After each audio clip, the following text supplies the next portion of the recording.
Right. So in this part, what we're going to do is just take a look at a few examples, and then we'll break down the ways that I think you would have the most success in drawing these.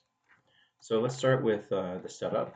So when looking at the foot, I'm going to be trying to create an envelope or like a containing shape.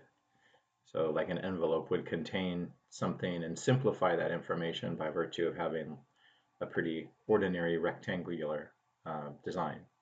So when I'm looking at the foot, it's going to be the same thing. Try to imagine like, you've simplified it to the point where you've put a sock over it. And so what you're really seeing are just kind of the outlines and the gesture of the basic shape. This is a little different from what we've done in the past because we've worked from the inside out in some, and this is going to be outside, right, just near the contour, but still using S curves and C curves. So that's going to be the emphasis. This first view is a front view. So that's front. And I'm trying to use, for the most part, in terms of shape, a triangle. Just because this is a stable form, it's suggestive of the foot, but I'll just modify it to feel like it has gesture. Now, if I want to move a basic idea of the foot to 3/4, I would do this. So starting at the back, image or a line for the bottom, going across, and then this top I always keep as one curve. It's common that people will break this up, and I think it looks bizarre because there's only one plane change here, and it's between the tarsus and metatarsus. So to give too many bumps or changes to this top is going to make it feel awkward. This would be 3/4. Uh, Profile, I would just take away that front. So a profile shape for the foot would be longer, and then without a corner, without something that shows the difference, right, of side to front. And then 3/4 back, let's do that. So this is, again, profile. 3/4 back would be same.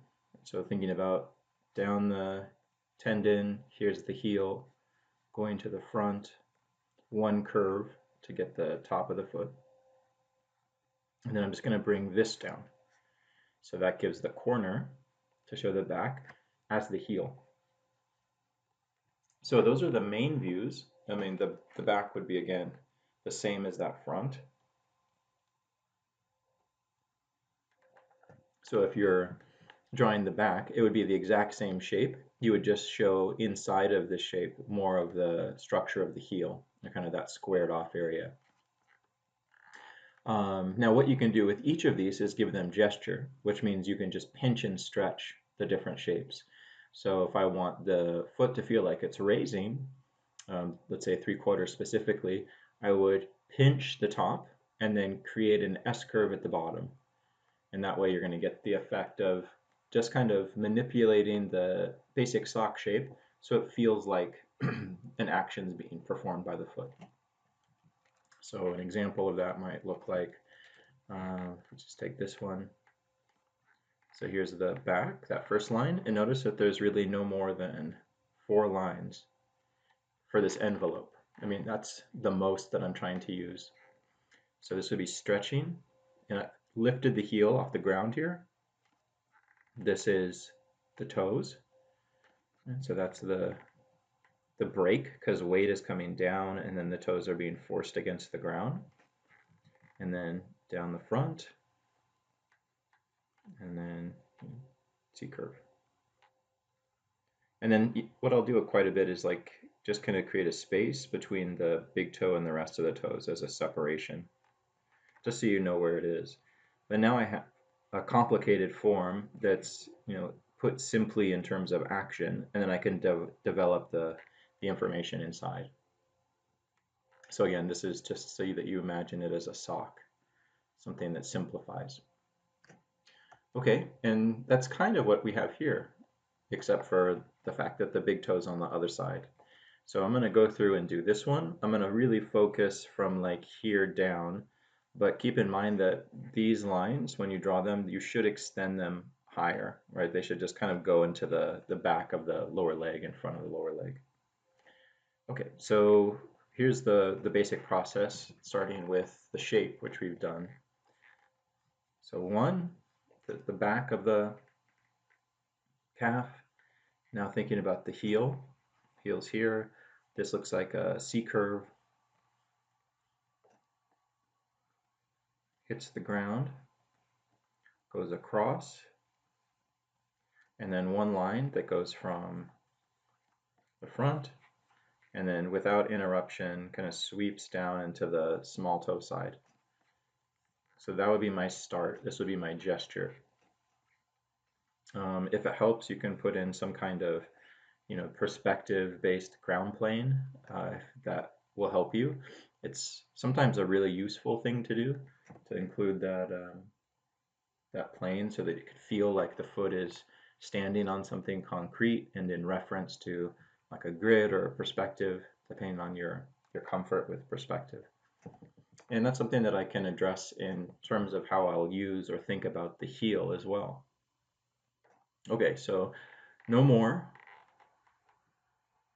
than 4 lines. 1, 2, 3, and 4. So that's going to be the main emphasis early on, is to not over design the foot. Okay, so once I have this would be kind of the ground plane I was thinking of, just something that gives I think it's useful to draw the ground just so you know what the foot is on. So once I have this, that's done, I'm going to start breaking the foot into shapes. So the first thing I like to find is one of the first bones that we consider, which is the talus. And remember, that's the sphere. And so I'm imagining that right here. It's what bridges the ankle into the structure of the foot. So I'm going to put that here first. So there's my talus. Once I have this, so the second step is I'm going to give the ankle a perspective description to snap across this. So, and you don't have to break up the bones, just draw the wrench. So here is the inside of the wrench. That's the tibia. And then I'm going to give it a bit of a corner because this is 3/4. So now you're just going to draw the wrench in perspective over. And this goes across. And then the fibula's on the outside.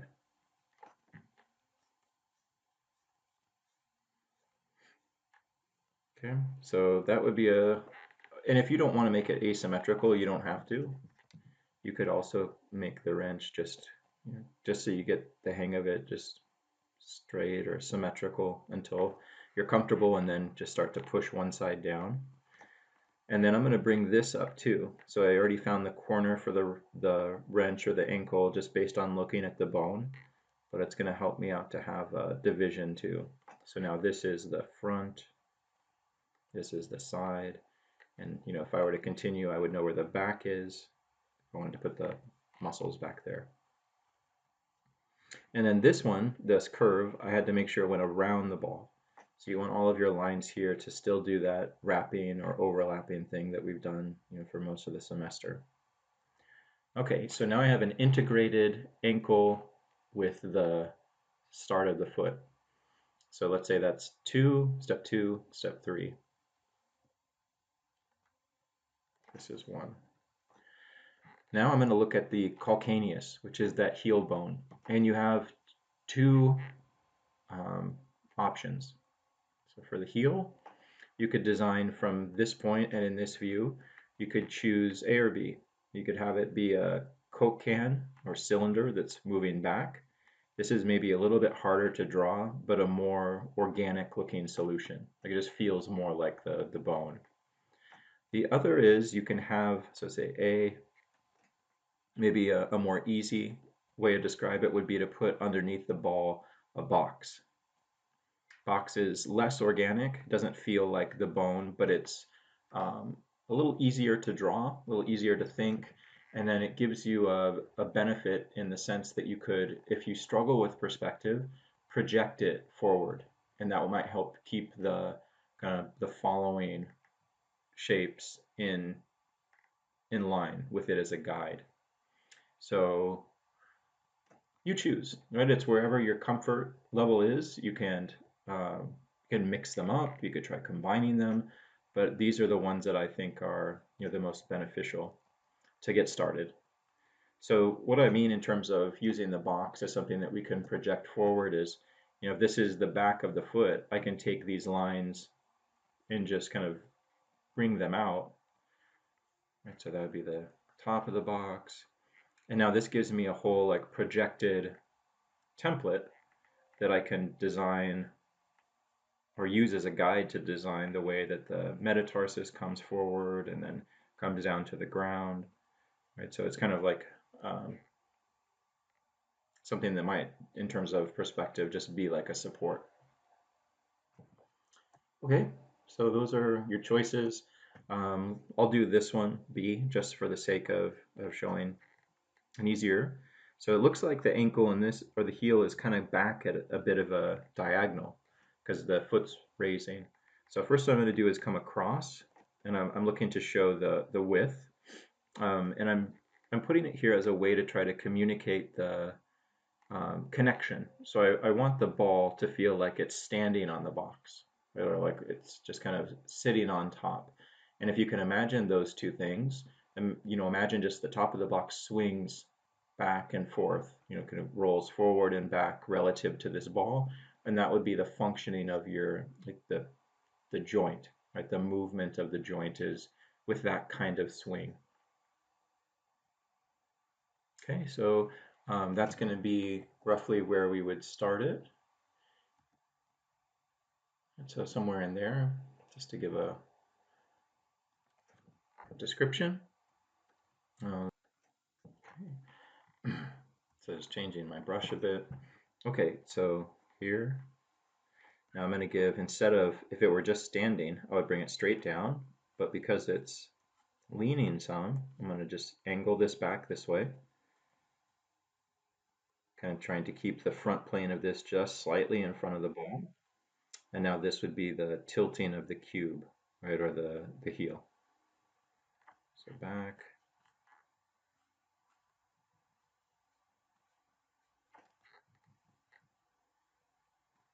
And now we know where the ground plane is, but if you needed help kind of developing the rest of the structure of the foot, you could use these as guidelines. And so I'm just projecting that box forward until I think it's hitting the ground. Let's say it hits the ground here, and then I could change it. And not everything in the foot's going to follow this perfectly, but it's just something that you can use as you do it really lightly, and it's something that can serve as a guide so that you can judge the way that other, perspective qualities or elements of the foot are reading. Okay, so after this now, one more shape, and that's going to complete our tarsus structure. So we talked about how the tarsus was equivalent to the carpal in the hand, and how the hand, that structure is very small. The tarsus, this is huge. So the final look of this is going to come all the way to the halfway point. So if you can, find on your drawing where you think the halfway point is, and that might be difficult depending on the perspective view, that's a good place where you can kind of just look to give yourself a note in the drawing as to where that will end. So all three, so talus, calcaneus, and then this summary shape for the rest of the tarsus, will be the most important part for the setup of the foot. The last part that we're going to look at for the tarsus, you can treat exactly like the palm. Remember when the palm, we drew the palm in the hand, we did a box that was equivalent to, let's say, a pack of cigarettes or a deck of cards.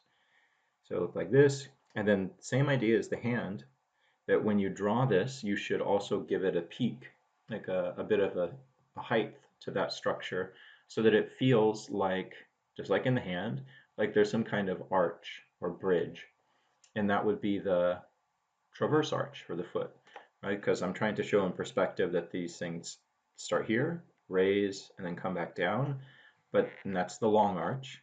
But to get the transverse arch, I need to show that there's a height in the middle so that I get a raise and a fall.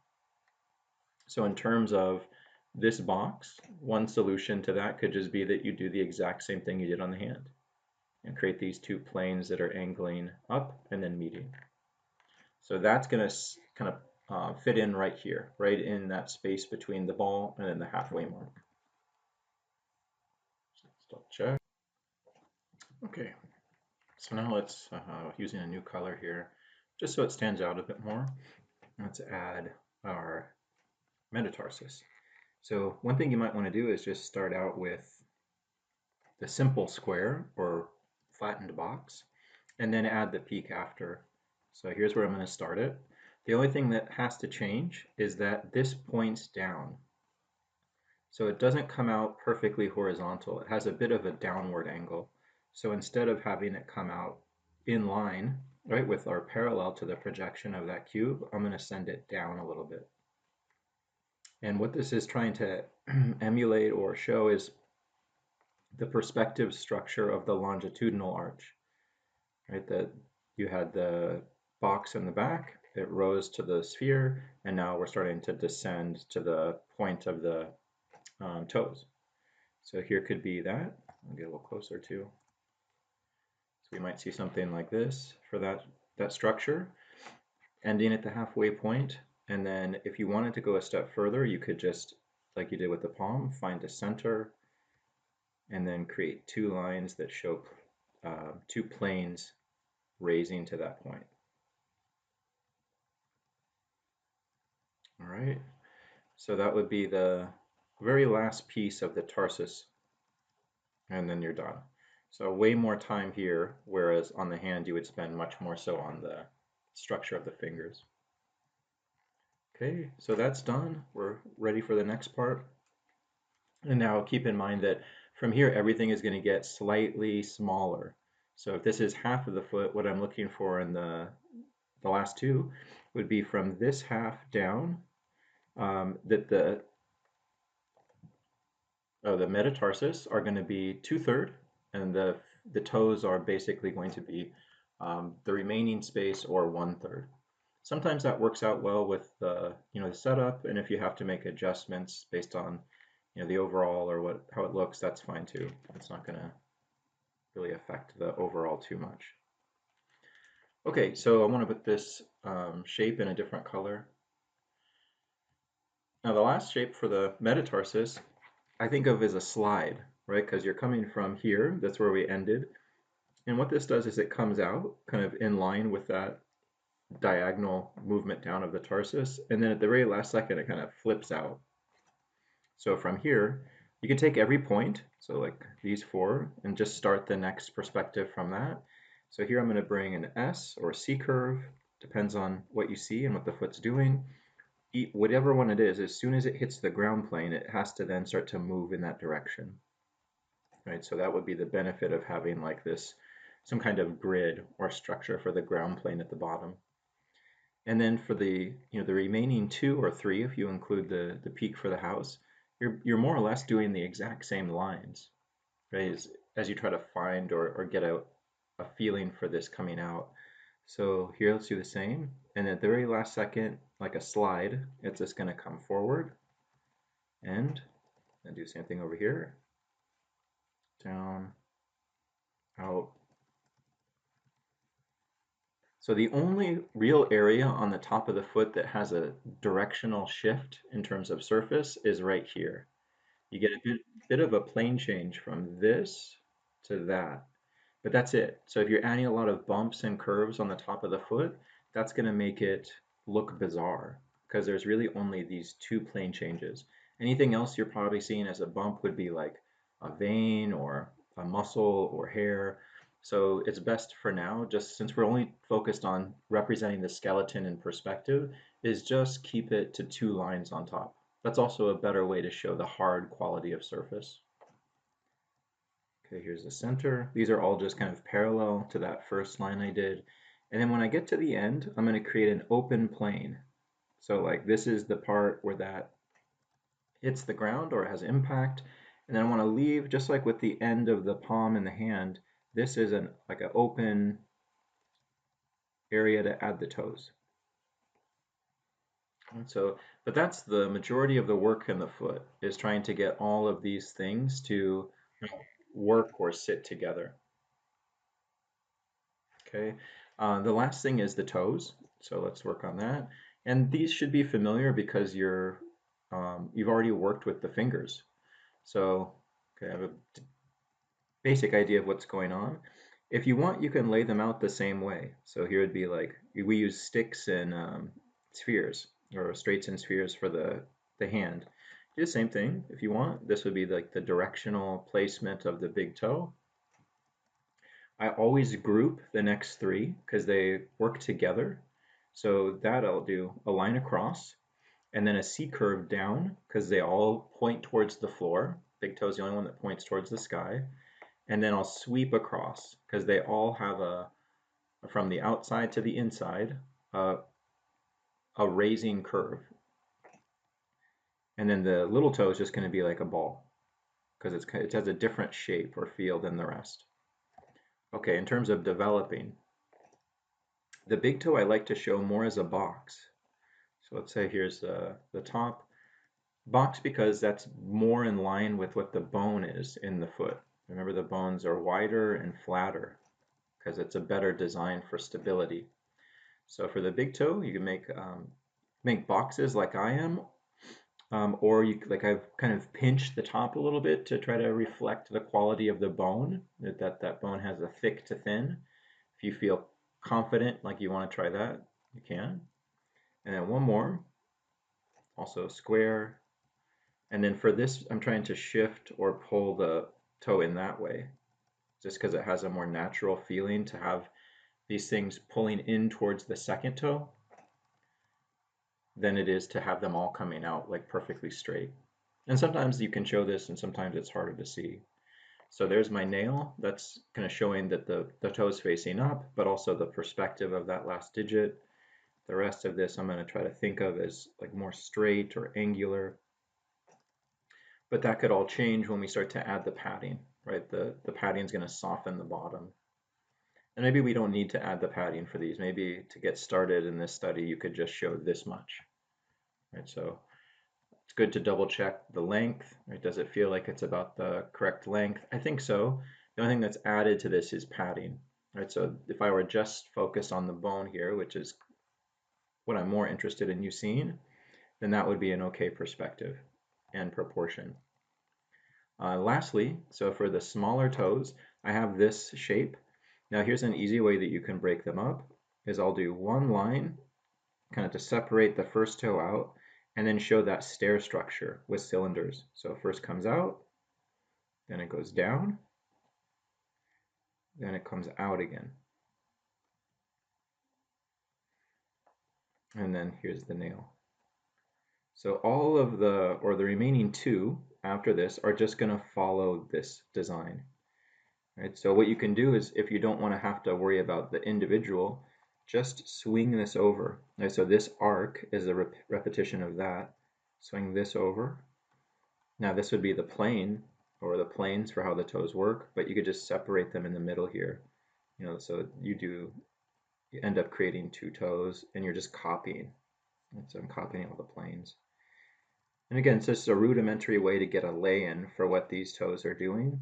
And then at the end, you could wrap your nail to show the perspective and a more organic solution to these.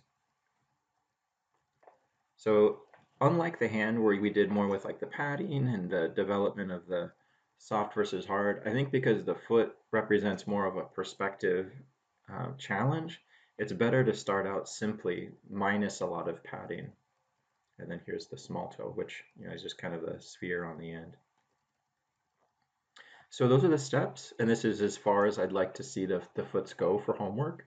What you can do is look at the remaining pages for the foot, and I've put up a few videos there that show different feet, different views in progress using this same system. So they don't all have narration, but if you took notes on the steps, you can just refer to some of those and get an idea for how you might draw different views. Okay, so hopefully that helps. This is your kind of finished looking foot as far as what I would expect to see you kind of start to work on. And then once you're comfortable here, we can start adding some muscles or a bit of a description for texture at the bottom.